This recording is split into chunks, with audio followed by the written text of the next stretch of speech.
Drop it.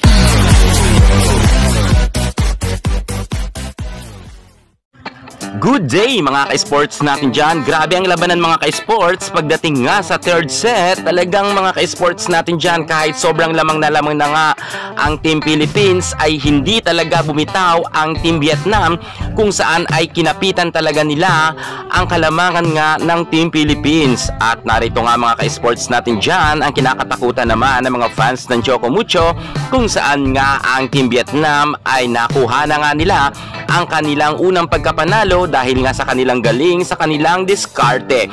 Kahit lamang na lamang nga ang Team Philippines, ay hindi nga sila nagpatinag dito, kung saan nga mga ka-sports natin dyan ay napako na nga sa 20 na puntos ang Team Philippines. At hirap na hirap nga tayo dyan mga ka-sports na humataw pagdating sa third set, dahil mukhang napagod na rin ang ating Sisi Rondina, dahil nga halos si Sisi Rondina na lamang ang umi-score nga, kung saan naman mga ka-sports ang Team Vietnam 2 ay halos lahat ng mga players sa kanila ay talagang gumagalaw.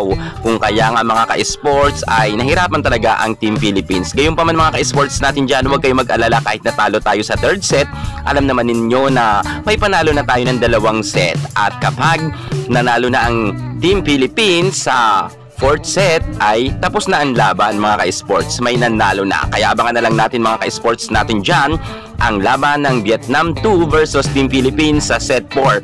Papalag pa ba ang Team Vietnam or tatapusin na ng Team Philippines? Samantalang nagtapos nga ang kanilang score sa 21 at 25 nga sa Vietnam, at pabor talaga yan sa Vietnam dahil may isa na nga silang panalo. Abang-abang lang kayo dyan mga ka-sports natin dyan, dahil mag-a-update agad tayo ng mabilisan kung sino ang mananalo sa dalawang team na ito. Gayunpaman, good fight pa rin para sa Choco Mucho.